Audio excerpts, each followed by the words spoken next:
Welcome to the Hidden Corners, where truth and terror collide.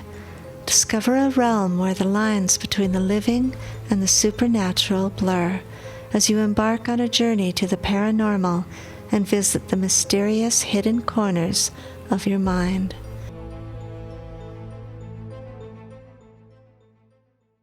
Welcome to Sci Fi Saturday. Today we are reading the full-length novel, The House on the Borderlands by William Hope Hodgeson. It's a long story, so I'm going to upload part 1, then 2, and 3. So enjoy, it's a great story. The House on the Borderland by William Hope Hodgeson. The Finding of the Manuscript. In the west of Ireland lies a tiny hamlet called Crichton. It is situated, alone, at the base of a low hill. Far around, there spreads a waste of bleak and totally inhospitable country, where here and there at great intervals, one may come upon the ruins of some long desolate cottage, unthatched and stark. The whole land is bare and unpeopled, the very earth scarcely covering the rock that lies beneath it, and with which the country abounds, in places rising out of the soil in wave-shaped ridges. Yet, in spite of its desolation, my friend Tonneson and I had elected to spend our vacation there. He had stumbled on the place by mere chance the previous year, during the course of a long walking tour, and discovered great fishing for the angler in a small and unnamed river that run past the outskirts of the little village. I have said that the river is without name. I may add that no map that I have consulted has shown either village nor stream. They seem to have entirely escaped observation. Indeed, they might never exist for all that the average guide tells one. Possibly this can be partly accounted for by the fact that the nearest railway station in Arderhan is some 40 miles away. It was early one warm evening when my friend and I arrived in Crichton. We had reached Arderhan the previous night, sleeping there in a local inn, and leaving in good time on the following morning.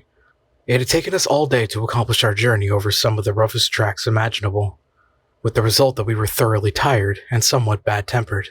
However, the tent had to be erected and our goods stowed away before we could think of food or rest, and so we set to work, with the aid of our driver, and soon had the tent up upon a small patch of ground just outside the little village, and quite near the river. Then, having stored all our belongings, we dismissed the driver, as he had made his way back as speedily as possible, and told him to come for us in a week. We had brought sufficient provisions to last us for that amount of time, and water we could get from the stream. Fuel we did not need, as we had a small oil stove among our belongings, and the weather was fine and warm. It was Tonneson's idea to camp out instead of getting lodgings in one of the cottages. As he puts it, there was no joke in sleeping in a room with a numerous family of healthy Irish in one corner, and the pigsty in the other, while overhead a ragged colony of roosting fowls distributed their blessings impartially, and the whole place so full of peat smoke that it made a fellow sneeze his head off just to put it inside the doorway. Tonneson had got the stove lit now, and was busy cutting slices of bacon into the frying pan, so I took the kettle and walked down to the river for water. On the way I had to pass close to a little group of the village people who eyed me curiously, but not in an unfriendly manner, though none of them ventured a word. As I returned with my kettle filled, I went up to them and, after a friendly nod, to which they replied in like manner, I asked them casually about the fishing, but instead of answering, they just shook their heads silently and stared at me. I repeated the question, addressing more particularly a great gaunt fellow at my elbow. Yet again I received no answer.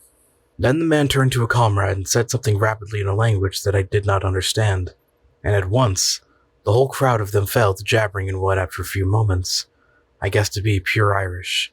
At the same time, they cast many glances in my direction. For a minute, perhaps, they spoke something amongst themselves. And then the man I had addressed faced round at me and said something. By the expression of his face, I guessed that he in turn was questioning me.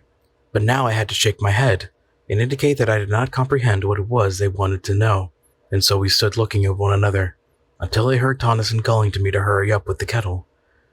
Then with a smile and a nod, I left them, and all in the little crowd smiled and nodded in return, though their faces still betrayed their puzzlement. It was evident, I reflected as I went toward the tent, that the inhabitants of these few huts in the wilderness did not know a word of English. And when I told Tonneson, he remarked that he was aware of the fact, and more that it was all not at all uncommon in that part of the country, where the people often lived and died in their isolated hamlets without ever coming in contact with the outside world. I wish we had the driver to interpret for us before we left, I remarked as we sat down for our meal.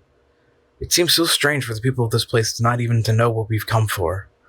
Tonneson grunted an assent, and thereafter was silent for a while. Later, having satisfied our appetites somewhat, we began to talk, laying our plans for the morrow. Then, after a smoke, we closed the flap of the tent and prepared to turn in. I suppose there's no chance of those fellows outside taking anything? I asked as we rolled ourselves in our blankets.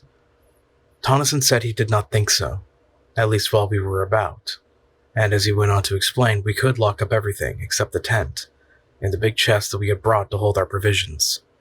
I agreed to this, and soon we were both asleep. Next morning, early, we rose and went for a swim in the river, after which we dressed and had breakfast. Then we roused out our fishing tackle and overhauled it, by which time, our breakfast having settled somewhat, we made all secure within the tent and strode off in the direction my friend had explored on his previous visit. During the day we fished happily, working steadily upstream, and by evening we had one of the prettiest creels of fish that I had seen for a long while. Returning to the village, we made a good feed of our day's spoil, after which, having selected a few of the finer fish for our breakfast, we presented the remainder to the group of villagers who had assembled at a respectful distance to watch our doings. They seemed wonderfully grateful, and heaped mountains of what I presumed to be Irish blessings upon our heads. Thus we spent several days having splendid sport and first-rate appetites to do justice upon our prey. We were pleased to find how friendly the villagers were inclined to be, and that there was no evidence of their having ventured to meddle with our belongings during our absences. It was on a Tuesday that we arrived in Creighton, and it would be on the Sunday following that we made a great discovery. Hitherto, we had always gone upstream on that day. However, we laid aside our rods, and taking some provisions, set off for a long ramble in the opposite direction. The day was warm, and we trudged along leisurely enough, stopping about midday to eat our lunch upon a great flat rock near the riverbank. Afterwards, we sat and smoked a while, resuming our walk only when we were tired of inaction. For perhaps another hour we wandered onward, chattering quietly and comfortably on this and that matter, and on several occasions stopping while my companion, who was something of an artist, made rough sketches of striking bits of the wild scenery. And then, without any warning whatsoever, the river we had followed so confidently came to an abrupt end, vanishing into the earth. "Good Lord," I said. "Whoever would have thought of this?" And I stared in amazement. Then I turned to Tonneson. He was looking with a blank expression upon his face at the place where the river disappeared. In a moment he spoke. "Let us go on a bit. It may reappear again. Anyhow, it is worth investigating." I agreed, and we went forward once more, though rather aimlessly, for we were not at all certain in which direction to prosecute our search. For perhaps a mile we moved onward. Then Tonneson, who had been gazing about curiously, stopped and shaded his eyes. "See," he said after a moment, "isn't that mist or something over there to the right, away in the line with a great piece of rock?" And he indicated with his hand. I stared and, after a minute, seemed to see something, but could not be certain, and said so. "Anyway," my friend replied, "we'll just go across and have a glance." And he started off in the direction he had suggested, I following. Presently we came among bushes, and after a time, out upon the top of the high boulder-strewn bank, from which we looked down into a wilderness of bushes and trees. "It seems as though we have come upon an oasis in this desert of stone," muttered Tonneson, as he gazed interestedly. Then he was silent, his eyes fixed, and I looked also. For up from somewhere about the center of the wooded lowland, there rose high into the quiet air a great column of haze-like spray, upon which the sun shone, causing innumerable rainbows. "How beautiful!" I exclaimed. "Yes," answered Tonneson thoughtfully. "There must be a waterfall or something over there. Perhaps it's our river come to light again. Let's go and see." Down the sloping bank we made our way, and entered among the trees and shrubberies, The bushes were matted, and the trees overhung us, so that the place was disagreeably gloomy, though not dark enough to hide from me the fact that many of the trees were fruit trees, and that here and there one could trace indistinctly signs of a long-departed cultivation. Thus it came to me that we were making our way through the riot of a great and ancient garden. I said as such to Tonneson, and he agreed that there certainly seemed reasonable grounds for my belief. What a wild place it was, so dismal and somber. Somehow as we went forward, a sense of the silent loneliness and desertion of the old garden grew upon me, and I felt shivery.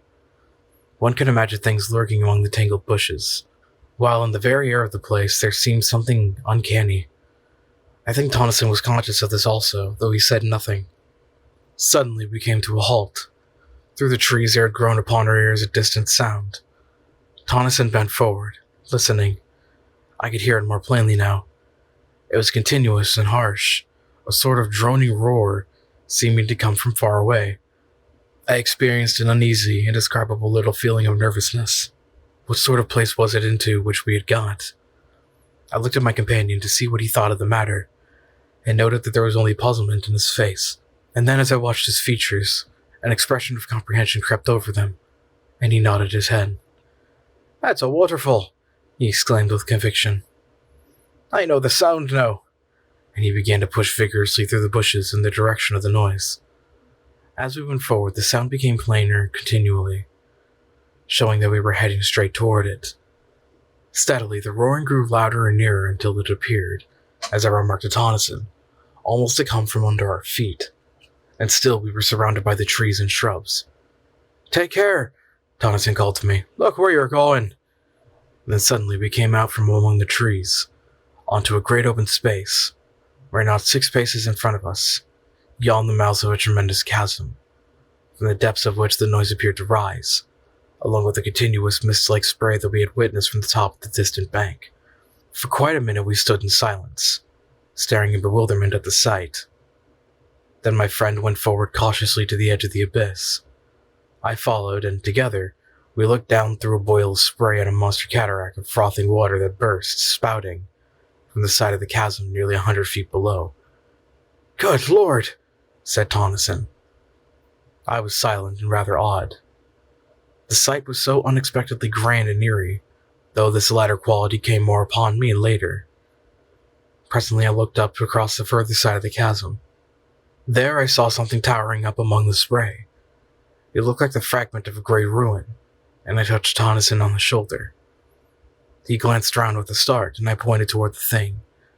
His gaze followed my finger, and his eyes lighted up with a sudden flash of excitement, as the object came within his field of view.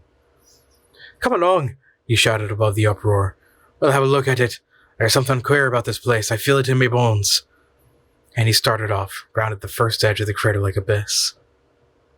As we neared this new thing, I saw that I had not been mistaken in my first impression. It was undoubtedly a portion of some ruined building, yet now I made out that it was not built upon the edge of the chasm itself as I had first supposed, but perched almost at the extreme end of a huge spur of rock that jutted out some 50 or 60 feet over the abyss. In fact, the jagged mass of ruin was literally suspended in mid-air. Arriving opposite it, we walked out onto the projecting arm of rock, and I must confess to having felt an intolerable sense of terror as I looked down from that dizzy perch onto the unknown depths below us, into the depths from which there arose ever the thunder of the falling water and the shroud of rising spray. Reaching the ruin, we clambered round it cautiously, and on the further side, came upon a mass of fallen stones and rubble. The ruin itself seemed to me, as I proceeded now to examine it minutely, to be a portion of the outer wall of some prodigious structure. It was so thick and substantially built, yet what was it doing in such a position I could by no means conjecture. Where was the rest of the house, or castle, or whatever there had been? I went back to the outer side of the wall, and then to the edge of the chasm, leaving Tonneson rooting systematically among the heap of stones and rubbish on the outer side. Then I commenced to examine the surface of the ground, near the edge of the abyss, to see whether there were not left other remnants of the building, to which the fragment of ruin evidently belonged. But though I scrutinized the earth with the greatest care, I could see no signs of anything to show that there had been a building erected on the spot, and I grew more puzzled than ever. Then, I heard a cry from Tonneson. He was shouting my name excitedly, and without delay I hurried along the rock promontory to the ruin. I wondered whether he had hurt himself, and then the thought came. Then perhaps he had found something. I reached the crumbled wall and climbed round. There I found Tonneson standing within a small excavation that he had made among the debris. He was brushing the dirt from something that looked like a book, much crumpled and dilapidated, and opening his mouth every second or two to bellow my name. As soon as he saw that I had come, he handed his prize to me, telling me to put it into my satchel so as to protect it from the damp while he continued his explorations. This I did first, however, running the pages through my fingers, and noting that they were closely filled with neat, old-fashioned writing which was quite legible, save in one portion, where many of the pages were almost destroyed, being muddied and crumpled, as though the book had been doubled back at that part. This, I found out from Tonneson, was actually as he had discovered it, and the damage was due probably to the fall of masonry upon the open part. Curiously enough, the book was fairly dry, which I attributed to it having been so securely buried among the ruins. Having put the volume away safely, I turned to and gave Tonneson a hand with the self-imposed task of excavating. Yet, though we put in over an hour's hard work, turning over the whole of the out-heaped stones and rubbish, we came upon nothing more than some fragments of broken wood that might have been parts of a desk or table, and so we gave up searching, and went back along the rock, once more to the safety of the land. The next thing we did was to make a complete tour of the tremendous chasm, which we were able to observe was in the form of an almost perfect circle, save for where the ruin-crowned spur of rock jutted out, spoiling its symmetry. The abyss was, as Tonneson put it, like nothing so much as a gigantic well or pit going sheer down into the bowels of the earth. For some time longer we continued to stare about us, and then noticing that there was a clear space away to the north of the chasm, we bent our steps in that direction.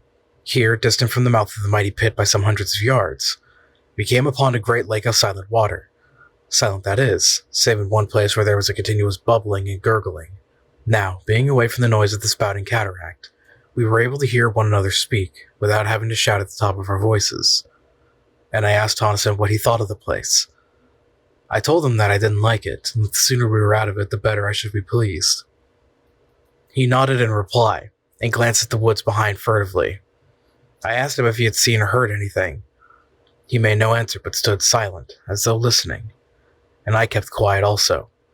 Suddenly, he spoke. "Hark!" he said sharply. I looked at him and then away among the trees and bushes, holding my breath involuntarily. A minute came and went in strained silence, yet I could hear nothing, and I turned to Tonneson to say as much. And then, even as I opened my lips to speak, there came a strange wailing noise out of the woods on our left. It appeared to float through the trees, and there was a rustle of stirring leaves, and then silence. All at once Tonneson spoke and put his hand on my shoulder. "Let us get out of here," he said, and began to move slowly toward where the surrounding trees and bushes seemed thinnest. As I followed him, it came to me suddenly that the sun was low, and that there was a raw sense of chilliness in the air. Tonneson said nothing further, but kept on steadily. We were among the trees now, and I glanced around nervously, but saw nothing, save the quiet branches and trunks in the tangled bushes. Onward we went, and no sound broke the silence, except the occasional snapping of a twig under our feet as we moved forward. Yet in spite of the quietness, I had a horrible feeling that we were not alone, and I kept so close to Tonneson that twice I kicked his heels clumsily, though he said nothing. A minute, then another, and we reached the confines of the woods, coming out at last upon the bare rockiness of the countryside. Only then was I able to shake off the haunting dread that had followed me among the trees. Once as we moved away, there seemed to come again a distant sound of wailing, and I said to myself that it was the wind, yet the evening was breathless. Presently, Tonneson began to talk. "Look you," he said with decision, "I would not spend the night in that place for all the wealth that the world holds.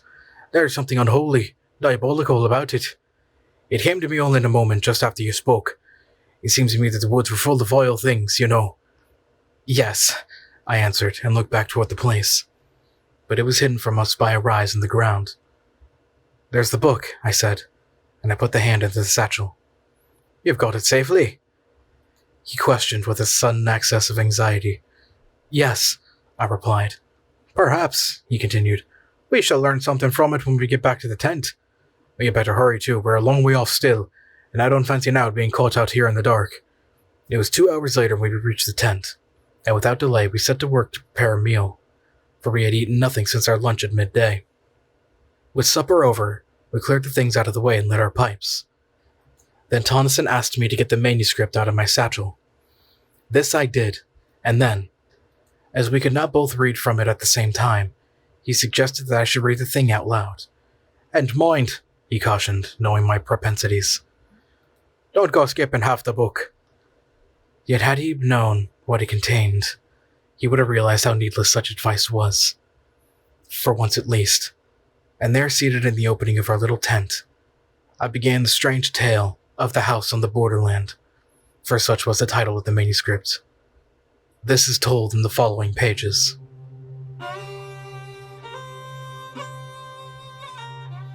Chapter 2. The Plane of Silence. I am an old man. I live here in this ancient house, surrounded by huge unkempt gardens. The peasantry who inhabit the wilderness beyond say that I am mad. That is because I will have nothing to do with them. I live here alone with my old sister, who is also my housekeeper. We keep no servants. I hate them. I have one friend, a dog. Yes, I would sooner have Old Pepper than the rest of creation together. He at least understands me, and has sense enough to leave me alone when I am in my dark moods. I have decided to start a kind of diary. It may enable me to record some of the thoughts and feelings that I cannot express to anyone. But beyond this, I am anxious to make some record of the strange things that I have heard and seen during many years of loneliness in this weird old building. For a couple of centuries, this house has had a reputation, a bad one, and until I bought it, for more than 80 years, no one had lived here. Consequently, I got the old place at a ridiculously low figure. And I am not superstitious, but I have ceased to deny that things happen in this old house. Things that I cannot explain, and therefore I must needs ease my mind.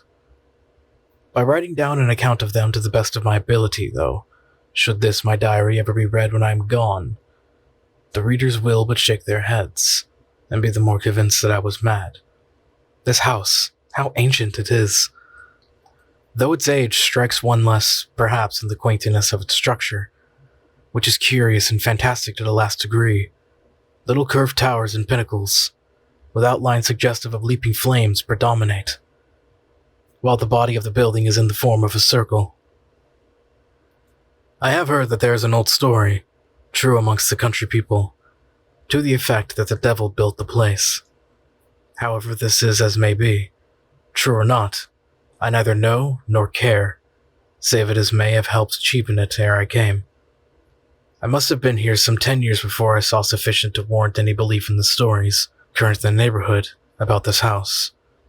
It is true that I had, or at least a dozen occasions, seen vaguely things that puzzled me, and perhaps had felt more than I had seen. Then as the years passed, bringing age upon me, I became often aware of something unseen, yet unmistakably present, in the empty rooms and corridors. Still it was, as I have said many years before I saw any real manifestations of the so-called supernatural. It was not Halloween. If I were telling a story for amusement's sake, I should probably place it on that night of nights. But this is a true record of my own experiences, and I would not put pen to paper to amuse anyone. No. It was after midnight on the morning of the 21st day of January. I was sitting reading, as is often my custom, in my study. Pepper lay sleeping near my chair. Without warning, the flames of the 2 candles went low, and then shone with a ghastly green effulgence. I looked up quickly, and as I did I saw the light sink into a dull ruddy tint, so that the room glowed with a strange heavy crimson twilight that gave the shadows behind the chairs and tables a double depth of darkness, and wherever the light struck, it was as though luminous blood had been splashed over the room. Down on the floor I heard a faint, frightened whimper, and something pressed itself in between my 2 feet. It was Pepper, cowering under my dressing gown. Pepper usually as brave as a lion. It was this moment of the dog's, I think, that gave me the first twinge of real fear. I had been considerably startled when the lights burned first green and then red, but had been momentarily under the impression that the change was due to some influx of noxious gas into the room. Now, however, I saw that it was not so, for the candles burned with a steady flame and showed no signs of going out, as would have been the case had the change been due to fumes in the atmosphere. I did not move. I felt distinctly frightened, but could think of nothing better to do than wait. For perhaps a minute I kept my glance about the room nervously. Then I noticed that the lights had commenced to sink very slowly, until presently they showed minute specks of red fire, like the gleaming of rubies in the darkness. Still, I sat watching, while a sort of dreamy indifference seemed to steal over me, banishing altogether the fear that had begun to grip me. Away in the far end of this huge old-fashioned room, I became conscious of a faint glow. Steadily it grew, filling the room with gleams of quivering green light. Then they sank quickly and changed, even as the candle flames have done, into a deep somber crimson that strengthened and lit up the room with a flood of awful glory. The light came from the end wall, and grew ever brighter until its intolerable glare caused my eyes acute pain, and involuntarily I closed them. It may have been a few seconds before I was able to open them. The first thing I noticed was that the light had decreased greatly, so that I no longer tried my eyes. Then as it grew still duller, I was aware all at once that, instead of looking at the redness, I was staring through it, and through the wall beyond. Gradually, as I became more accustomed to the idea, I realized that I was looking out onto a vast plain, lit in the same gloomy twilight that pervaded the room. The immensity of this plain scarcely can be conceived. In no part could I perceive its confines. It seemed to broaden and spread out so that the eye failed to perceive any limitations. Slowly the details of the nearer portions began to grow clearer. Then in a moment almost the light died away, and the vision, if vision it were, faded and was gone. Suddenly, I became conscious that I was no longer in the chair. Instead, I seemed to be hovering above it, and looking down at the dim something huddled and silent. In a little while, a cold blast struck me and I was outside in the night, floating like a bubble, up through the darkness. As I moved, an icy coldness seemed to enfold me so that I shivered. After a time, I looked to right and left, and saw the intolerable blackness of the night, pierced by remote gleams of fire. Outward I drove. Once I glanced behind and saw the earth, small crescents of blue light receding away to my left. Further off, the sun, a splash of white flame burned vividly against the dark. An indefinite period passed, and for the last time I saw the earth, an enduring globule of radiant blue swimming in an eternity of ether. And there I, a fragile flake of soul dust, flickered silently across the void, from the distant blue into the expanse of the unknown. A great while seemed to pass over me, and now I could nowhere see anything. I had passed beyond the fixed stars and plunged into the huge blackness that waits beyond. All this time I had experienced little, save a sense of lightness and cold discomfort. Now, however, the atrocious darkness seemed to creep into my soul, and I became filled with fear and despair. What was going to become of me? Where was I going? Even as the thoughts were formed, there grew against the impalpable darkness that wrapped me like a faint tinge of blood. It seemed extraordinarily remote and mist-like, yet at once the feeling of oppression was lightened, and I no longer despaired. Slowly, the distant redness became plainer and larger, until as I drew nearer, it spread out into a great somber glare, dull and tremendous. Still I fled onward, and presently I had come so close that it seemed to stretch beneath me, like a great ocean of somber red. I could see little, save that it appeared to spread out interminably in all directions. In a further space I found that I was descending upon it, and soon I sank into a great sea of sullen red-hued clouds. Slowly I emerged from these, and there below me, I saw the stupendous plain that I had seen from my room in this house, that stands upon the borders of the silences. Presently I landed and stood, surrounded by a great waste of loneliness. The place was lit with a gloomy twilight that gave an impression of indescribable desolation. Far to my right, within the sky, there burnt a gigantic ring of dull red fire, from the outer edge of which were projected huge writhing flames, darted and jagged. The interior of this ring was black as the gloom of the outer night. I comprehended at once that it was from this extraordinary sun that the place derived its doleful light. From that strange source of light, I glanced down again to my surroundings. Everywhere I looked, I saw nothing but the same flat weariness of interminable plain. Nowhere could I descry any signs of life, not even the ruins of some ancient habitation. Gradually, I found that I was being borne forward, floating across a flat waste. For what seemed an eternity, I moved onward. I was unaware of any great sense of impatience, though some curiosity and a vast wonder were with me continually. Always I saw around me the breadth of that enormous plain, and always I searched for some new thing to break its monotony. But there was no change, only loneliness. Presently, in a half-conscious manner, I noticed that there was a faint mistiness, ruddy in hue, lying over its surface. Still, when I looked more intently, I was unable to say that it was really mist, for it appeared to blend with the plain, giving it a peculiar unrealness, and conveying to the senses the idea of unsubstantiality. Gradually, I began to weary with the sameness of the thing. Yet it was a great time before I perceived any signs of the place, towards which I was being conveyed. At first I saw it, far ahead, like a long hillock, on the surface of the plain. Then, as I drew nearer, I perceived that I had been mistaken, for instead of a low hill I made out now a chain of great mountains, whose distant peaks towered up into the red gloom, until they were almost lost to sight.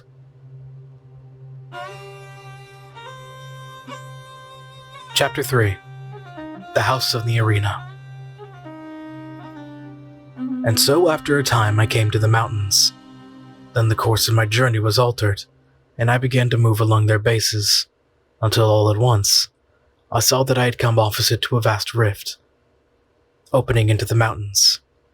Through this I was borne, moving at no great speed on either side of me. Huge scarped walls of rock-like substance rose sheer. Far overhead, I discerned a thin ribbon of red, where the mouth of the chasm opened, among inaccessible peaks. Within was gloom, deep in slumber and chilly silence. For a while I went onward steadily, and then at last I saw ahead a deep red glow that told me I was near upon the further opening of the gorge. A minute came and went, and I was at the exit of the chasm, staring out upon an enormous amphitheater of mountains. Yet of the mountains, and the terrible grandeur of the place, I recked nothing, for I was confounded with amazement to behold, at a distance of several miles and occupying the center of the arena, a stupendous structure built apparently of green jade. Yet in itself, it was not the discovery of the building that had so astonished me, but the fact which became every moment more apparent, that in no particular save in color and its enormous size, did the lonely structure vary from this house in which I live. For a while I continued to stare fixedly. Even then I could scarcely believe that I saw aright. In my mind a question formed, reiterating incessantly, "What does it mean? What does it mean?" And I was unable to make answer, even out of the depths of my imagination. I seemed capable only of wonder and fear. For a time longer I gazed, noting continually some fresh point of resemblance that attracted me. At last, wearied and sorely puzzled, I turned from it, to view the rest of the strange place onto which I had intruded. Hitherto, I had been so engrossed in my scrutiny of the house, that I had given only a cursory glance round. Now as I looked, I began to realize upon what sort of a place I had come. The arena, for so I have termed it, appeared a perfect circle of about 10 to 12 miles in diameter, the house, as I have mentioned before, standing in the center. The surface of the place, like to that of the plain, had a peculiar misty appearance that was not yet mist. From a rapid survey, my glance passed quickly upward along the slopes of the circling mountains. How silent they were! I think that the same abominable stillness was more trying to me than anything that I had seen so far or imagined. I was looking up now at the great crags, towering up so loftily. Up there the impalpable redness gave a blurred appearance to everything. And then as I peered curiously, a new terror came to me. For away up among the dim peaks of my right, I had descried a vast shape of blackness, giant-like, It grew upon my sight. It had an enormous equine head, with gigantic ears, and seemed to peer steadfastly down into the arena. There was that about the pose that gave me the impression of an eternal watchfulness, of having warded that dismal place through unknown eternities. Slowly, the monster became plainer to me. Then suddenly, my gaze sprang from it to something further off and higher among the crags. For a long minute, I gazed fearfully. I was strangely conscious of something not altogether unfamiliar, as though something stirred in the back of my mind. The thing was black and had 4 grotesque arms. The features showed indistinctly round the neck. I made out several light-colored objects. Slowly the details came to me and I realized coldly that they were skulls. Further down the body was another circling belt, showing less dark against the black trunk. Then even as I puzzled to know what the thing was, a memory slid into my mind, and straight away, I knew that I was looking at a monstrous representation of Kali, the Hindu goddess of death. Other remembrances of my old student days drifted into my thoughts. My glance fell back upon the huge beast-headed thing. Simultaneously, I recognized it for the ancient Egyptian god Set, or Seth, the destroyer of souls. With the knowledge, there came a great sweep of questioning. I stopped and endeavored to think. Things beyond my imagination peered into my frightened mind. I saw obscurely. The old gods of mythology.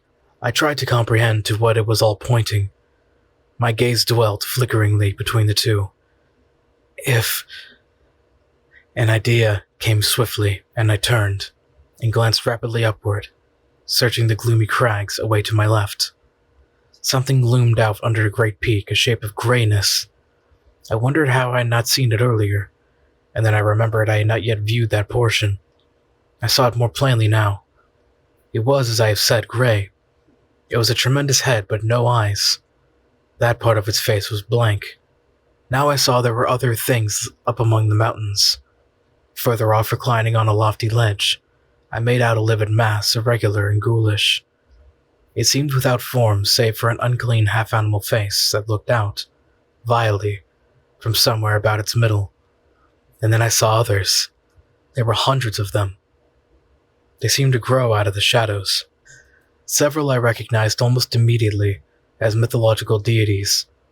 Others were strange to me, utterly strange, beyond the power of a human mind to conceive. On each side I looked and saw, more continually. The mountains were full of strange things, beast gods and horrors so atrocious and bestial that possibility and decency deny any further attempt to describe them.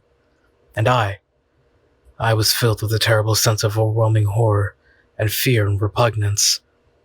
Yet in spite of these, I wondered exceedingly. Was there then, after all, something in the old heathen worship, something more than the mere deifying of men, animals, and elements? The thought gripped me. Was there? Later, a question repeated itself. What were they, these beast gods and the others? At first, they had appeared to me just sculptured monsters placed indiscriminately among the inaccessible peaks and precipices of the surrounding mountains. Now, as I scrutinized them with greater intentness, my mind began to reach out to fresh conclusions.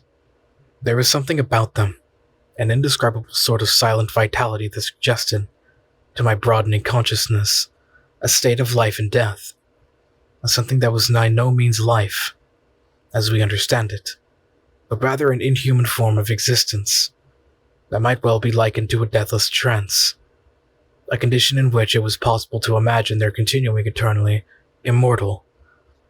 The word rose in my thoughts unbidden, and straightway I grew to wondering whether this might be the immortality of the gods. And then, in the midst of my wondering and musing, something happened.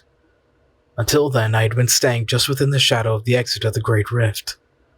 Now, without volition on my part, I drifted out of the semi-darkness and began to move slowly across the arena, toward the house.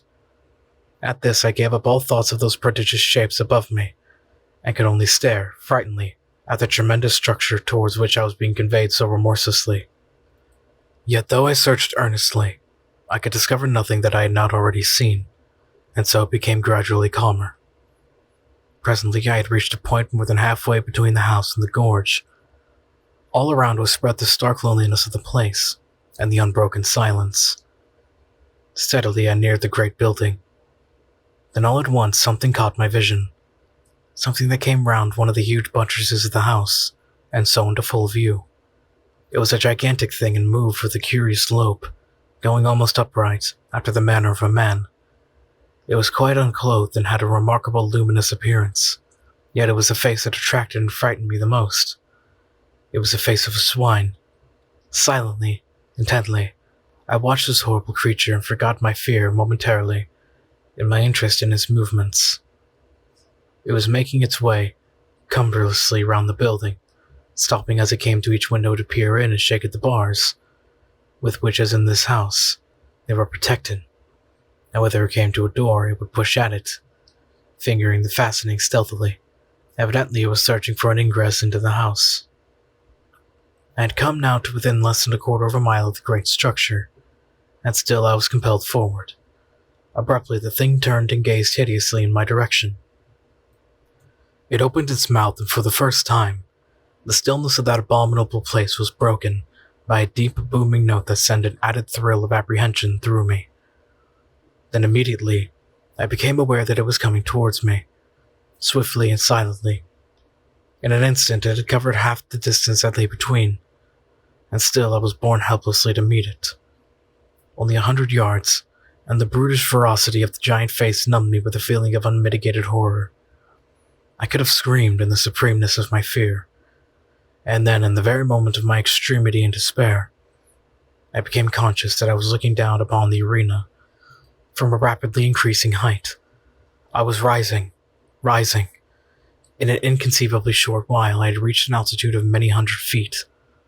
Beneath me, the spot that I had just left was occupied by the foul swine creature. It had gone down on all fours and was snuffing and rooting like a veritable hog at the surface of the arena. A moment and it rose to its feet, clutching upward, with an expression of desire upon its face such as I had never seen in this world. Continually I mounted higher. A few minutes it seemed, and I had risen above the great mountains, floating, alone, afar in the redness. At a tremendous distance below, the arena shone dimly, with the mighty house looking no larger than a tiny spot of green. The swine thing was no longer visible. Presently, I passed over the mountains, out above the huge breadth of the plain. Far away on its surface, in the direction of the ring-shaped sun, there showed a confused blur. I looked toward it indifferently. It reminded me somewhat of the first glimpse I had caught of the mountain amphitheater. With a sense of weariness, I glanced upward at the immense ring of fire. What a strange thing it was. Then as I stared out from the dark center, there spurted a sudden flare of extraordinary vivid fire. Compared with the size of the black center, it was not, yet, in itself, stupendous. With awakened interest, I watched it carefully, noting its strange boiling and glowing. Then in a moment, the whole thing grew dim and unreal, and so passed out of sight. Much amazed, I glanced down to the plain from which I was still rising. Thus I received a fresh surprise. The plain, everything had vanished, only a sea of red mist was spread far below me. Gradually, as I stared, this grew remote, and died away into a dim, far mystery of red against an unfathomable night. A while, and even this had gone, and I was wrapped in an impalpable, lightless gloom.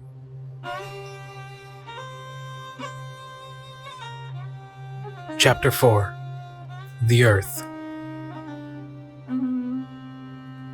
Thus I was, and only the memory that I had lived through the dark once before served to sustain my thoughts. A great time passed, ages, and then a single star broke its way through the darkness. It was the first of one of the outlying clusters of this universe. Presently it was far behind, and all about me shone the splendor of the countless stars. Later, years it seemed, I saw the sun, a clot of flame. Around it I made out presently several remote specks of light, the planets of the solar system. And so I saw the Earth again, blue and unbelievably minute. It grew larger and became defined. A long space of time came and went, and then at last I entered into the shadow of the world, plunging headlong into the dim and holy Earth night. Overhead were the old constellations, and there was a crescent moon. Then, as I neared the Earth's surface, a dimness swept over me, and I appeared to sink into a black mist. For a while, I knew nothing. I was unconscious. Gradually, I became aware of a faint, distant whining. It became plainer. A desperate feeling of agony possessed me. I struggled madly to breathe and tried to shout. A moment, and I got my breath more easily. I was conscious as something was licking my hand. Something damp swept across my face. I heard a panting and then again the whining. It seemed to come to my ears now with a sense of familiarity, and I opened my eyes. All was dark, but the feeling of oppression had left me. I was seated, and something was whining piteously and licking me. I was strangely confused and instinctively tried to ward off the thing that licked. My head was curiously vacant, and for the moment I seemed incapable of action or thought. Then things came back to me and I called, "Pepper," faintly. I was answered by a joyful bark and renewed with frantic caresses. In a little while I felt stronger and put out my hand for the matches. I groped about for a few moments blindly. Then my hands lit upon them, and I struck a light and looked confusedly around. All around me I saw the old familiar things, and there I sat full of dazed wonders until the flame of the match burnt my finger, and I dropped it, while a hasty expression of pain and anger escaped my lips, surprising me with the sound of my own voice. After a moment I struck another match, and stumbling across the room lit the candles. As I did so, I observed that they had not burned away but had been put out. As the flame shot up, I turned and stared about the study, yet there was nothing unusual to see. Then suddenly a gust of irritation took me. What had happened? I held my head with both hands and tried to remember. The great silent plain and the ring-shaped sun of red fire. Where were they? Where had I seen them? How long ago? I felt dazed and muddled. Once or twice I walked up and down the room unsteadily. My memory seemed dulled, and already the thing I had witnessed came back to me with an effort. I have a remembrance of cursing peevishly in my bewilderment. Suddenly I turned faint and giddy, and had to grasp at the table for support. During the few moments I held on weakly, and then managed to totter sideways into a chair. After a little time I felt somewhat better, and succeeded in reaching the cupboard, where usually I keep brandy and biscuits. I poured myself out a little of the stimulant and drank it off. Then taking a handful of biscuits, I returned to my chair and began to devour them ravenously. I was vaguely surprised at my hunger. I felt as though I had eaten nothing for an uncountably long while. As I ate, my glance roved around the room, taking in its various details and still searching, though almost unconsciously, for something tangible upon which to take hold among the invisible mysteries that encompassed me. Surely, I thought, there must be something. And in the same instant, my gaze dwelt upon the face of the clock in the opposite corner. Therewith, I stopped eating and just stared. For though its ticking indicated most certainly that it was still going, the hands were pointing to a little before the hour of midnight, whereas it was, as well as I knew, considerably after that time when I had witnessed the first of the strange happenings I had just described. For perhaps a moment, I was astounded and puzzled. Had the hour been the same as when I had last seen the clock, I should have concluded that the hands had stuck in one place, while the internal mechanism went on as usual. But that would in no way account for the hands having traveled backward.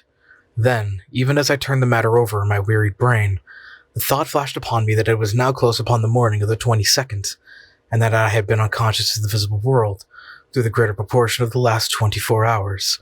The thought occupied my attention for a full minute. Then I commenced to eat again. I was still very hungry. During breakfast the next morning, I inquired casually of my sister regarding the date, and found my surmise correct. I had indeed been absent, at least in spirit, for nearly a day and a night. My sister asked me no questions, for it is not by any means the first time that I had kept in my study for a whole day, and sometimes a couple of days at a time, when I had been particularly engrossed in my books or work. And so the days pass on, and I am still filled with a wonder to know the meaning of all that I saw on that memorable night. Yet, while I know that my curiosity is little likely to be satisfied. Chapter 5. The Thing in the Pit. This house is, as I have said before, surrounded by a huge estate, and wild and uncultivated gardens. Away in the back, distant some 300 yards, is a deep, dark ravine, spoken of as the pit by the peasantry. As the bottom runs a sluggish stream so overhung by trees as scarcely to be seen from above. In passing, I must explain that this river has a subterranean origin, emerging suddenly at the east end of the ravine and disappearing as abruptly beneath the cliffs that form its western extremity. It was some months after my vision, if vision it were, of the Great Plain that my attention was particularly attracted to the pit.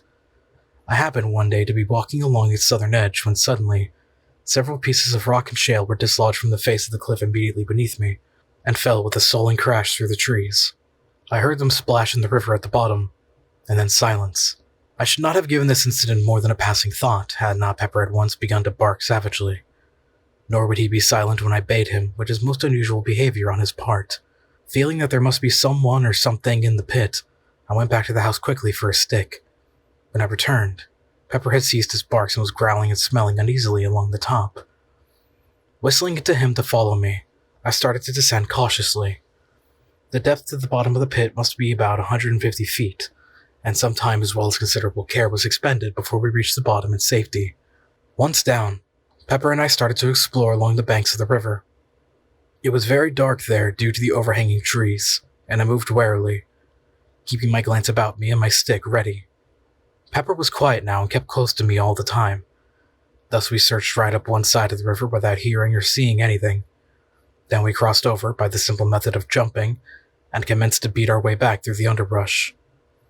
We had accomplished perhaps half the distance when I heard again the sound of falling stones on the other side, the sound from which we had just come. One large rock came thundering down through the treetops, struck the opposite bank, and bounded into the river, driving a great jet of water right over us. At this, Pepper gave out a deep growl, then stopped and pricked up his ears. I listened also. A second later, a loud half-human, half-pig-like squeal sounded from among the trees, apparently about halfway up the south cliff. It was answered by a similar note from the bottom of the pit. At this, Pepper gave a short, sharp bark, and sprinting across the little river, disappeared into the bushes. Immediately afterward, I heard his barks increase in depth and number, and in between there sounded a noise of confused jabbering. This ceased, and in the succeeding silence, there rose a semi-human yell of agony. Almost immediately, Pepper gave a long-drawn howl of pain, and then the shrubs were violently agitated, and he came running out with his tail down, and glancing as he ran over his shoulder. As he reached me, I saw that he was bleeding from what appeared to be a great claw wound in the side that had almost laid bare his ribs. Seeing Pepper thus mutilated, a furious feeling of anger seized me, and whirling my staff, I sprang across and into the bushes from which Pepper had emerged. As I forced my way through, I thought I heard the sound of breathing. The next instant, I had burst into a little clear space just in time to see something, livid white in color, disappear among the bushes on the opposite side. With a shout, I ran toward it, but though I struck and probed among the bushes with my stick, I neither saw nor heard anything further, and so returned to Pepper. There, after bathing his wound in the river, I bound my wetted handkerchief round his body, having done which we retreated up the ravine and into the daylight again. On reaching the house, my sister inquired what had happened to Pepper, and I told her that he had been fighting with a wildcat, of which I had heard there were several about. I felt it would be better not to tell her how it had really happened, though to be sure I scarcely knew myself, but this I did know. The thing I had seen run into the bushes was no wildcat. It was much too big and had, so far as I observed, a skin like a hog's, only of a dead, unhealthy white color. And then, it had run upright, or nearly so, upon its hind feet, with a motion somewhat resembling that of a human being. This much I had noticed in my brief glimpse, and, truth to tell, I felt a good deal of uneasiness, besides curiosity as I turned the matter over in my mind. It was in the morning that the above incident had occurred. Then it would be after dinner as I sat reading that, happening to look up suddenly, I saw something peering in over the window ledge, the eyes and ears alone showing. "A pig, by Jove!" I said, and rose to my feet. Thus I saw the thing more completely, but it was no pig. God alone knows what it was. It reminded me vaguely of the hideous thing that had haunted the great arena.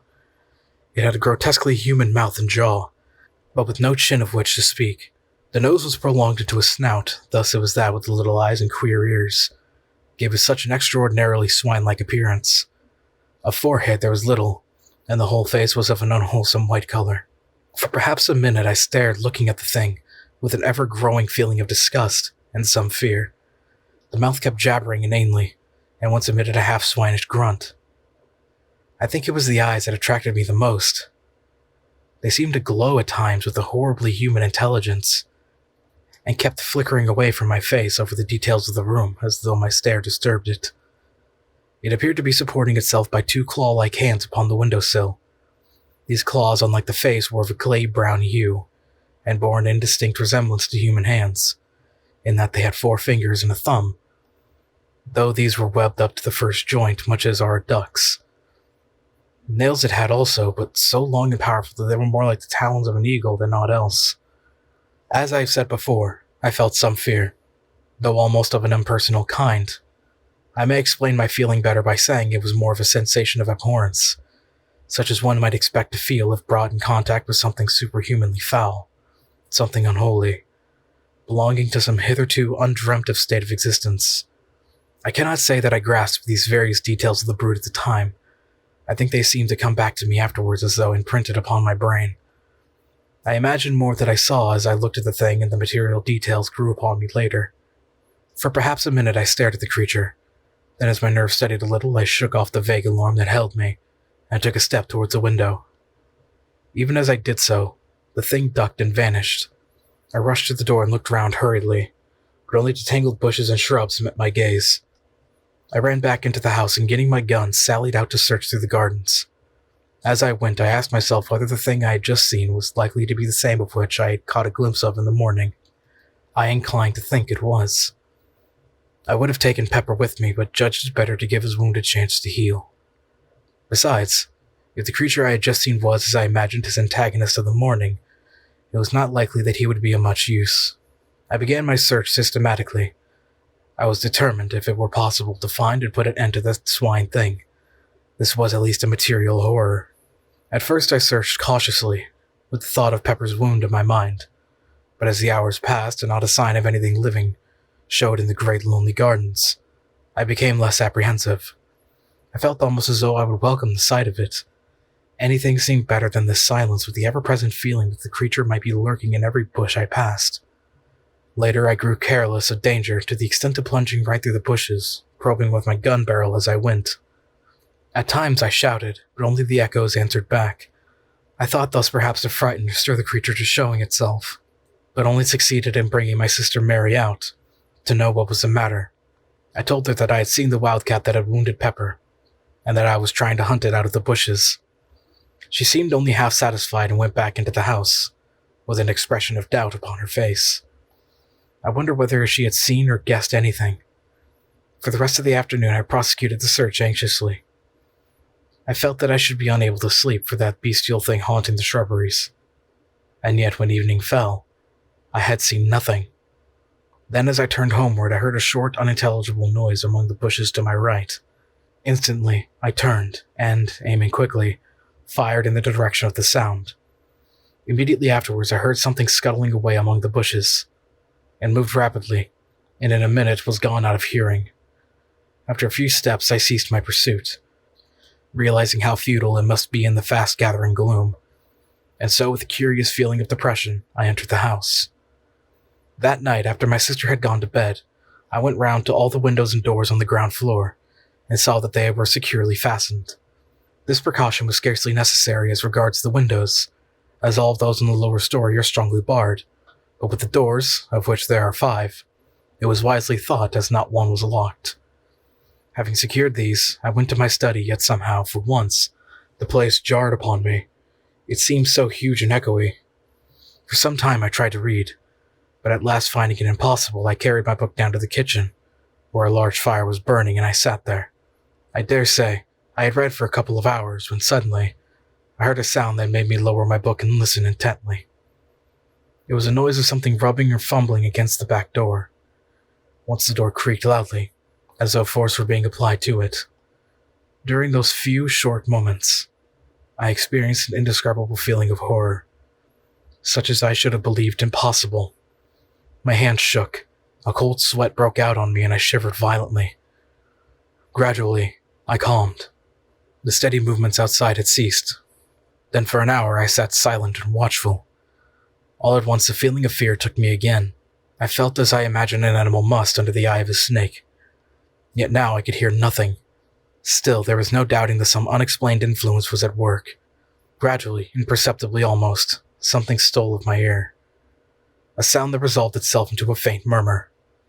Quickly it developed and grew into a muffled but hideous chorus of bestial shrieks. It appeared to rise from the bowels of the earth. I heard a thud and realized in a dull, half-comprehending way that I had dropped my book. After that I just sat, and thus the daylight found me, when it crept wanly in through the barred high windows of the great kitchen. With the dawning light, the feeling of stupor and fear left me, and I came more into the possession of my senses. Thereupon I picked up my book and crept to the door to listen. Not a sound broke the chilly silence. For some minutes I stood there. Then very gradually and cautiously, I drew back the bolt and opening the door peeped out. My caution was unneeded. Nothing was to be seen, save the grey vista of dreary, tangled bushes and trees, extending to the distant plantation.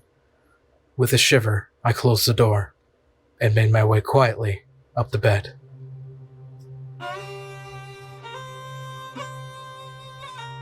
Chapter 6. The Swine Things. It was evening a week later. My sister sat in the garden knitting. I was walking up and down reading. My gun leaned up against the wall of the house, for, since the advent of that strange thing in the gardens, I had deemed it wise to take precautions. Yet through the whole week there had been nothing to alarm me, either by sight or sound, so that I was able to look back calmly to the incident, though still with a sense of unmitigated wonder and curiosity. I was, as I have just said, walking up and down, and somewhat engrossed in my book. Suddenly, I heard a crash away in the direction of the pit. With a quick movement, I turned and saw a tremendous column of dust rising high into the evening air. My sister had risen to her feet, with a sharp exclamation of surprise and fright. Telling her to stay where she was, I snatched up my gun and ran toward the pit. As I neared it, I heard a dull rumbling sound that grew quickly into a roar, split with deeper crashes, and up from the pit drove a fresh volume of dust. The noise ceased, though the dust still rose tumultuously. I reached the edge and looked down, but could see nothing save a boil of dust clouds swirling hither and thither. The air was so full of the small particles that they blinded and choked me. And finally I had to run from the smother to breathe. Gradually, the suspended matter sank, and hung in a panoply over the mouth of the pit. I could only guess at what happened. That there had been a landslip of some kind, I had little doubt, but the cause was beyond my knowledge. And yet even then I had half imaginings, for already the thought had come to me of those falling rocks, and that thing at the bottom of the pit. But in the first minutes of confusion, I failed to reach the natural conclusion to which the catastrophe pointed. Slowly the dust subsided until presently I was able to approach the edge and look down. For a while I peered impotently, trying to see through the reek. At first it was impossible to make out anything. Then as I stared, I saw something below to my left that moved. I looked intently toward it and presently made out another, and then another. 3 dim shapes that appeared to be climbing up the side of the pit. I could see them only indistinctly. Even as I stared and wondered, I heard a rattle of stones somewhere to my right. I glanced across, but could see nothing. I leaned forward and peered over, and down into the pit, just beneath where I stood, and saw no further than a hideous white swine face that had risen to within a couple of yards of my feet. Below it I could make out several others. As the thing saw me, it gave a sudden, uncouth squeal, which was answered from all parts of the pit. At that, a gust of horror and fear took me, and bending down, I discharged my gun right into its face. Straightway, the creature disappeared with a clatter of loose earth and stones. There was a momentary silence to which probably I owe my life, for during it, I heard a quick patter of many feet, and turning sharply, saw a troop of the creatures coming towards me at a run. Instantly I raised my gun and fired at the foremost, who plunged headlong with a hideous howling. Then I turned to run. More than halfway from the house to the pit, I saw my sister. She was coming towards me. I could not see her face distinctly, as the dusk had fallen, but there was fear in her voice as she called to know why I was shooting. "Run!" I shouted. "Run for your life!" Without more ado, she turned and fled, picking up her skirt with both hands. As I followed, I gave a glance behind. The brutes were running on their hind legs. at times dropping on all fours. I think it must have been the terror in my voice that spurred Mary to run so, for I feel convinced that she had not, as yet, seen those hell creatures that pursued. On we went, with my sister leading. Each moment, the nearing sounds of the footsteps told me that the brutes were gaining on us rapidly. Fortunately, I am accustomed to live in some ways an active life. As it was, the strain of the race was beginning to tell severely upon me. Ahead, I could see the back door. Luckily, it was open. I was some half-dozen yards behind Mary now, and my breath was sobbing in my throat. Then something touched my shoulder. I wrenched my head round quickly and saw one of those monstrous pallid faces close to mine. One of the creatures, having outrun its companions, had almost overtaken me. Even as I turned, it made a fresh grab. With a sudden effort, I sprang to one side and, swinging my gun by the barrel, brought it crashing down upon the foul creature's head. The thing dropped with an almost human groan. Even this short delay had been nearly sufficient to bring the rest of the brutes down upon me, so that, without an instant's waste of time, I turned and ran for the door. Reaching it, I burst into the passage then, turning quickly, slammed and bolted the door just as the first of the creatures rushed against it with a sudden shock. My sister sat gasping in a chair.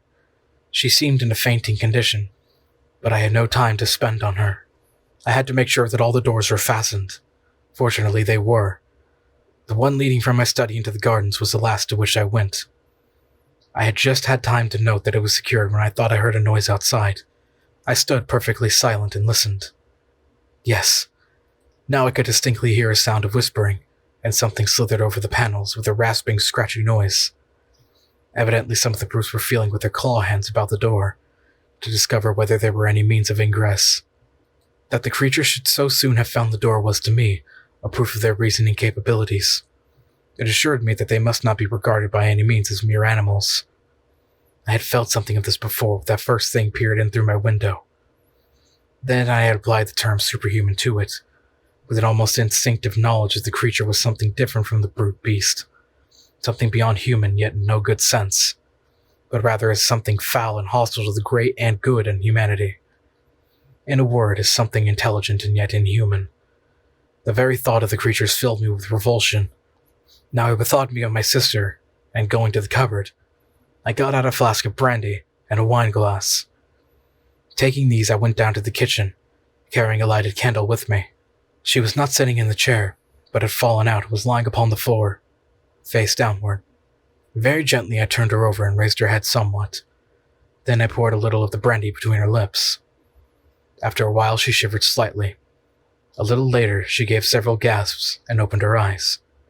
In a dreamy, unrealizing way she looked at me. Then her eyes closed slowly, and I gave her a little more of the brandy. For perhaps a minute longer she lay silent, breathing quickly. All at once her eyes opened again, and it seemed to me as I looked that the pupils were dilated, as though fear had come with returning consciousness. Then with movements so unexpected that I started backward, she sat up. Noticing that she seemed giddy, I put out my hand to steady her. At that she gave a loud scream and, scrambling to her feet, ran from the room.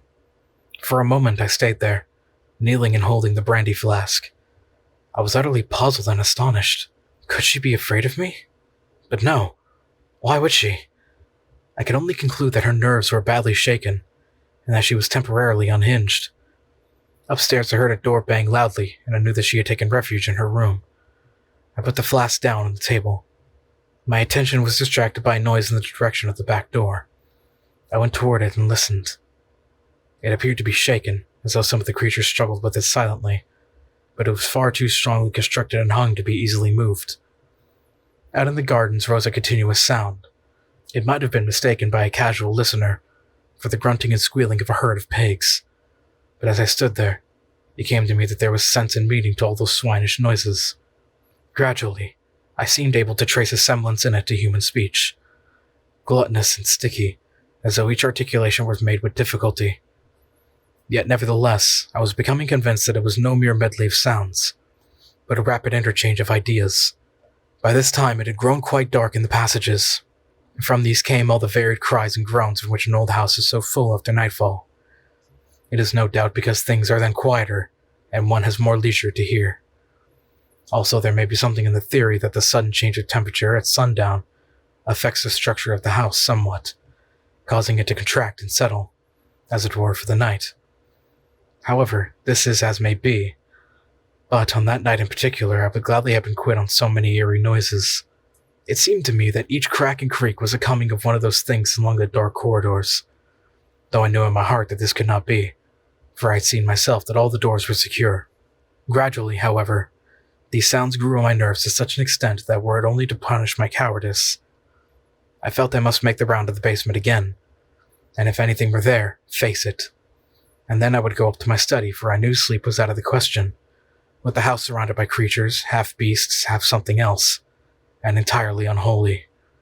Taking the kitchen lamp down from the hook, I made my way from cellar to cellar and room to room, through pantry and coal hole, along passages, and into the 101 little blind alleys and hidden nooks that formed the basement of the old house. Then, when I knew I had been in every corner and cranny large enough to conceal aught of any size, I made my way to the stairs. With my foot on the first step, I paused. It seemed to me I heard a movement, apparently from the buttery, which is to the left of the staircase. It had been one of the first places I searched, and yet I felt certain my ears had not deceived me. My nerves were strung now, and with hardly any hesitation I stepped up to the door. Holding the lamp above my head in a glance, I saw that the place was empty, save for the heavy stone slabs, supported by brick pillars, and I was about to leave it, convinced I had been mistaken, when in turning my light was flashing back from two bright spots outside the window and high up. For a few moments I stood there staring, then they moved, revolving slowly, and throwing out alternate scintillations of green and red, at least so it appeared to me. I knew then that they were eyes. Slowly, I traced the shadowy outline of one of the things. It appeared to be holding on to the bars of the window, and its attitude suggested climbing. I went nearer to the window, and held the light higher. There was no need to be afraid of the creature.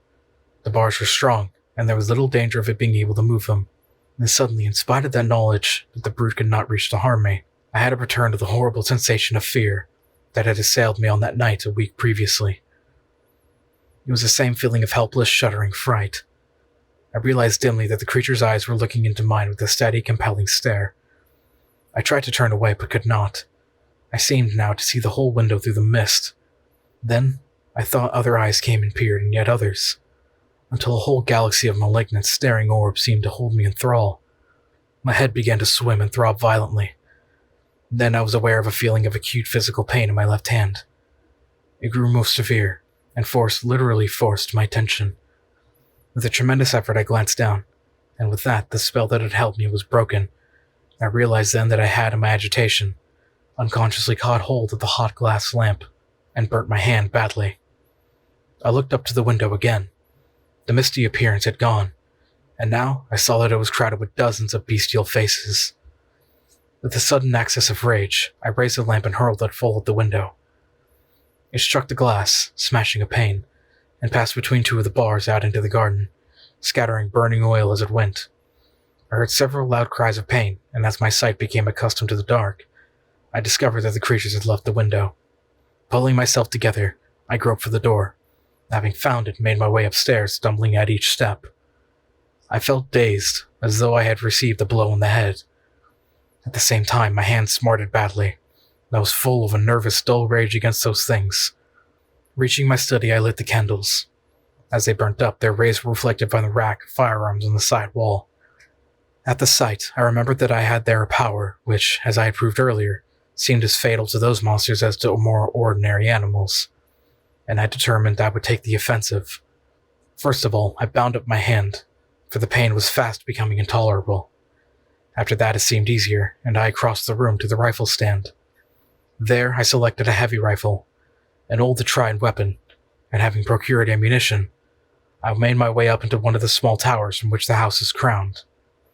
From there I found that I could see nothing. The garden presented a dim blur of shadows, a little blacker perhaps where the trees stood. That was all, and I knew that it was useless to shoot down into all that darkness. The only thing to be done was to wait for the moon to rise. Then I might be able to do a little execution. In the meantime I sat still, and kept my ears open. The gardens were comparatively quiet now, and only an occasional grunt or squeal came up to me. I did not like this silence. It made me wonder at what devilry the creatures were bent. Twice I left the tower and took a walk through the house, but everything was silent. Once I heard a noise from the direction of the pit, as though more earth had fallen. Following this, and lasting for some 15 minutes, there was a commotion among the denizens of the gardens. This died away, and after that, all was again silent. About an hour later, the moon's light showed above the distant horizon. From there I sat, I could see it over the trees, but it was not until it rose clear of them that I could make out any of the details in the garden below. Even then, I could see none of the brutes until, happening to crane forward, I saw several of them lying prone up against the wall of the house. What they were doing I could not make out. It was, however, a chance too good to be ignored, and taking aim, I fired one directly beneath. There was a shrill scream, and as the smoke cleared away, I saw that it had turned on its back. It was writhing feebly. Then it was quiet. The others had disappeared. Immediately after this, I heard a loud squeal in the direction of the pit. It was answered 100 times from every part of the garden. This gave me some notion of the number of the creatures, and I began to feel that the whole affair was becoming even more serious than I had imagined. As I sat there, silent and watchful, the thoughts came back to me. Why was all this? What were these things? What did it mean? Then my thoughts flew back to that vision, though even now I doubt whether it was a vision, of the plane of silence. What did that mean? I wondered, and that thing in the arena. Ugh. Lastly, I thought of the house I had seen in that faraway place. That house, so like in its every detail of external structure, that it might have been modeled from it, or this from that. I had never thought of that. At this moment there came another loud squeal from the pit, followed by a second later, a couple of shorter ones. At once the garden was filled with answering cries. I stood up quickly and looked over the parapet. In the moonlight it seemed as though the shrubberies were alive. They tossed hither and thither, as though shaken by a strong irregular wind, while a continuous rustling and a noise of scampering feet rose up to me. Several times I saw the moonlight gleam of running, white figures among the bushes, and twice I fired. The second time my shot was answered by a short squeal of pain. A minute later, the gardens lay silent. From the pit came a deep, hoarse babble of swine talk. At times the angry cries smote the air, and they would be answered by multitudinous gruntings. It occurred to me that they were holding some kind of a council, perhaps to discuss the problem of entering the house. Also, I thought that they seemed much enraged, probably from my successful shots. It occurred to me that now would be a good time to make a final survey in our defenses. This I proceeded to do at once, visiting the whole of the basement again, and examining each of the doors. Luckily they are all, like the back one, built of solid iron-studded oak. Then I went upstairs to the study. I was more anxious about this door. It is palpably of a more modern make than the others, and though a stout piece of work, it has little of their ponderous strength. I must explain here that there is a small raised lawn on this side of the house, upon which this door opens, the windows of the study being barred on this account. All the other entrances, excepting the great gateway which is never opened, are in the lower story.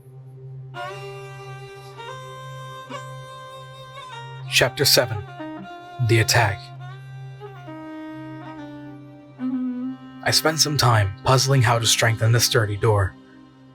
Finally, I went down to the kitchen and with some trouble brought up several heavy pieces of timber. These I wedged up slantwise against it from the floor, nailing them top to bottom. For half an hour I worked hard and at last got ashore to my mind. Then feeling easier, I resumed my coat, which I had laid aside, and proceeded to attend to one or two matters before returning to the tower. It was whilst thus employed that I heard a fumbling at the door and the latch was tried. Keeping silence, I waited. Soon I heard several of the creatures outside. They were grunting to one another softly. Then for a minute there was quietness. Suddenly there sounded a quick low grunt, and the door creaked under tremendous pressure. It would have burst inward but for the supports I had placed.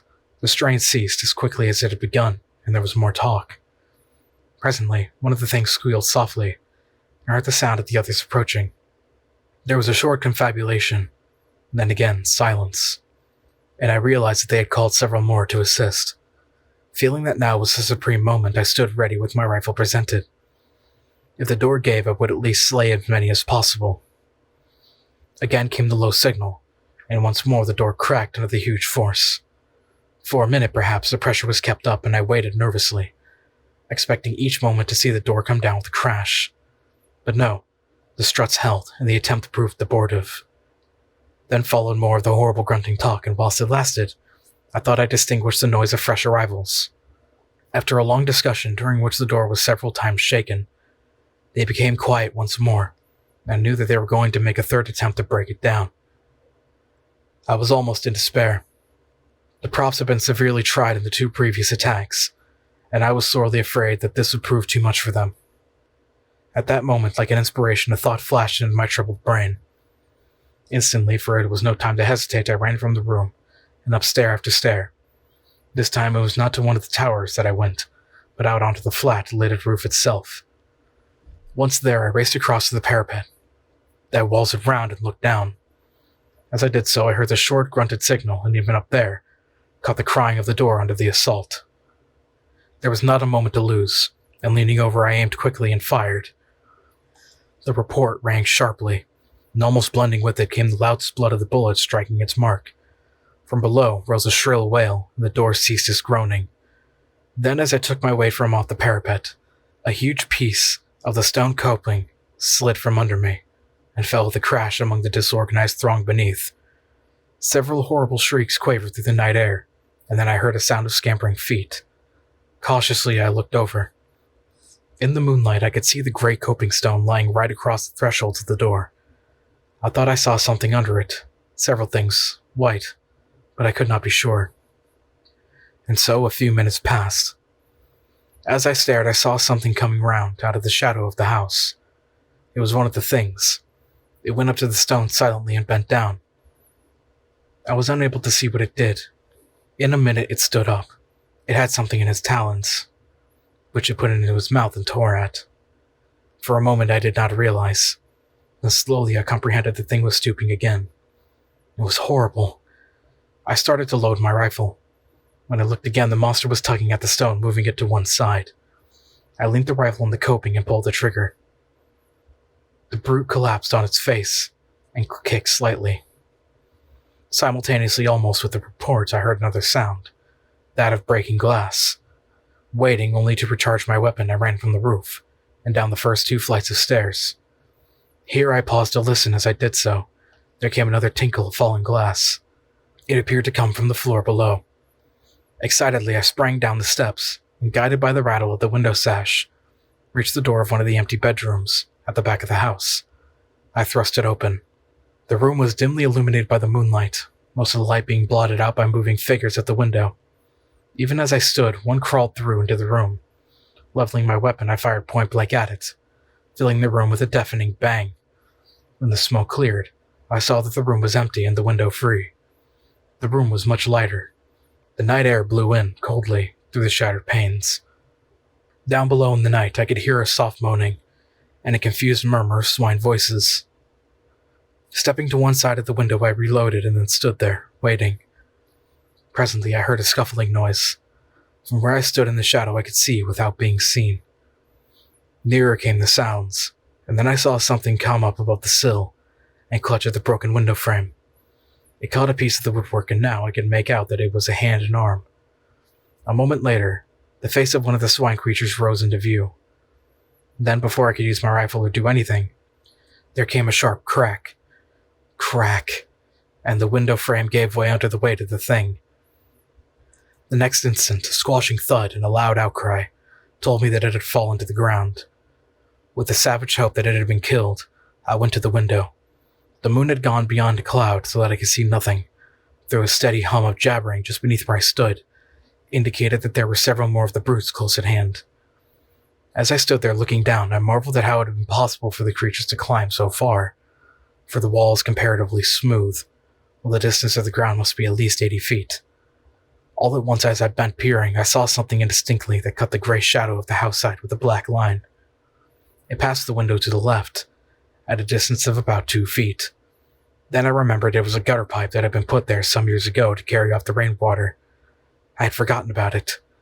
I could see now how the creatures had managed to reach the window. Even as the solution came to me, I heard a faint slithering, scratching noise. I knew that another of the brutes was coming. I waited some odd moments and leaned out of the window and held the pipe.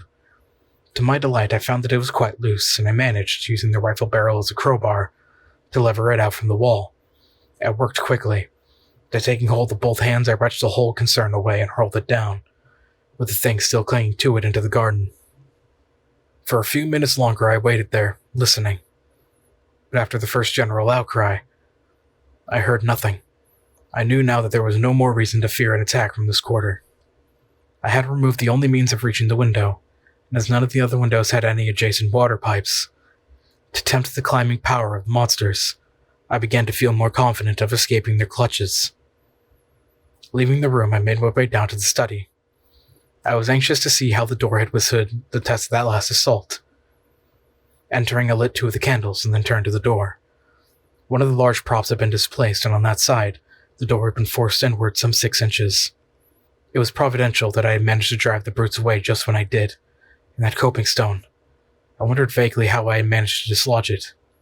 I had not noticed it loose as I took my shot, and I stood up, it had slipped away from beneath me. I felt that I owed the dismissal of the attacking force more to its timely fall than to my rifle. Then the thought came that I had better seize this chance to shore up the door again. It was evident that the creatures had not returned since the fall of the coping stone, but who was to say how long that would keep them away? There and then I set to at repairing the door, working hard and anxiously. First I went down to the basement and, rummaging round, found several pieces of heavy oak planking. With these I returned to the study, and having removed the props, placed the planks up against the door, and then I nailed the heads of the struts to these, driving them well home at the bottoms, nailed them again here. Thus I made the door stronger than ever, for now it was solid with the backings of boards, and would, I felt convinced, stand a heavier pressure than hitherto without giving way.